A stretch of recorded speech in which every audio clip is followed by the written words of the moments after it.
Okay, we're dealing with social welfare programs. Um, Forgive me if my voice goes out a little bit. I'm still a little sick, but we're gonna try to fight through this little situation, right? Situation. All right. We're dealing with social welfare programs, and I really wanted to hone in on programs that are most underutilized. All right. So with that being said, and I probably could have came up with some better notes, but I had heard what's his name?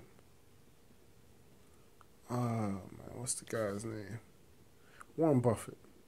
Warren Buffett gave an analogy, right? And he was saying that like when we're dealing with social welfare, he wanted to liken it to um people 24 hours before they're born, and before they're born they bump into a genie, and the genie says, "I'm gonna give you the perfect opportunity.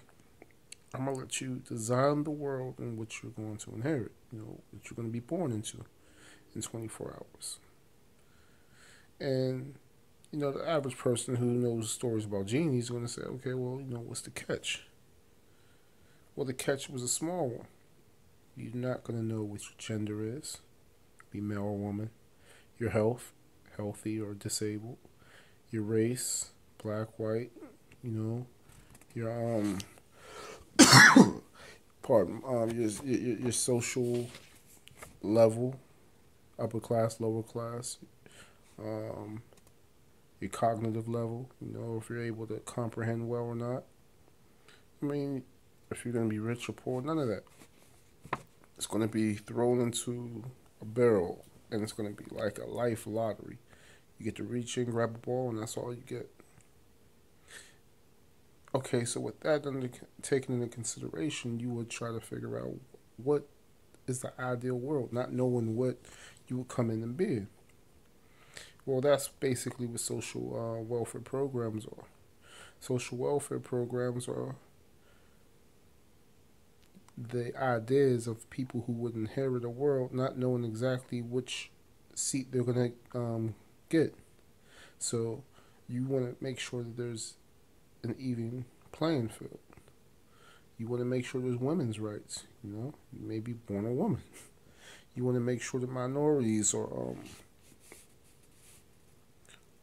have an equal playing field because you may be a minority.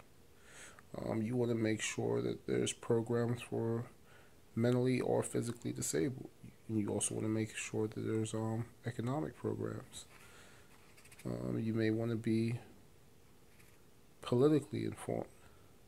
So, with that being said, I did a lot of research and I looked at a lot of programs that people use, and off of first-hand experience, I know that a lot of minorities, especially men, are misinformed about a lot of programs, and the most beneficial thing that I was able to come across was education. You know, um, Basically, why I'm recording this to you now. Um, a lot of individuals lack, pardon me, a lot of individuals lack information pertaining to education and how to correct their financial or economic situation, or even just being informed and knowing what programs exist. Um, Social work is statistically dominated by women, and primarily white women. There's actually a push in social work to be more inclusive to men and minorities, because it's not just white women who need the assistance, obviously, right? All right, well, that's my own personal perspective, the education aspect. And in fact, when what was it, the AFDC was replaced, repealed, and became TNF, education was and training was put at the forefront for women to actually have to receive school or job training to make welfare more temporary. But pardon me. I found the National Good Food Network. And the National Good Food Network basically has a program along with the USDA called Know Your Farmer, Know Your Food. And basically what they do is they work in different regions. They give grants to farmers. Their idea is that if the farmers get more money, then obviously there's going to be more jobs, better quality food, and it's supposed to be a cycle. Well, being in health, and we know healthcare is an issue. Being in health, that's like I'm coughing talking about health, but being that health is an issue, nutrition is the foundation of it, and a lot of people are misinformed pertaining to it.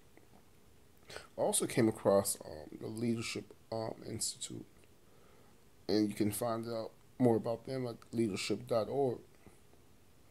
And they actually are a nonprofit organization who train and instill leadership.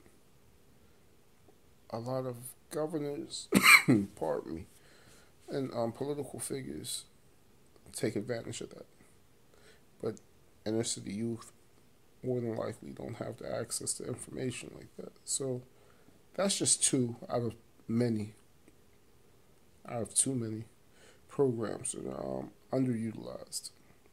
Now, again, when we're speaking of social welfare programs, we can be speaking of hospitals, schools, Planned Parenthood, community reach, police, firemen. I mean, there's a whole world full of things out there.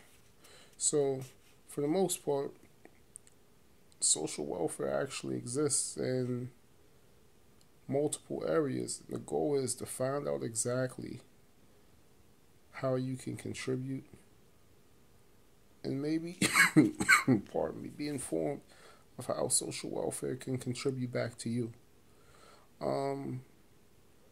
We want to be able to deal with things like you have Franklin Roosevelt. Now, he had proposed back in his tenure, I think that might have been, it was after the Great Depression. That might have been like 1943, 44.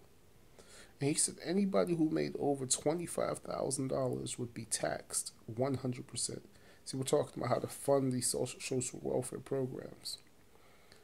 Well, and today that would be like anybody who earns over $325,000 a year will be taxed on the money that they make over it. Basically, you don't need to have a upper class society that has this ridiculous surplus of money when you have an entire demographic who has no food, no shelter.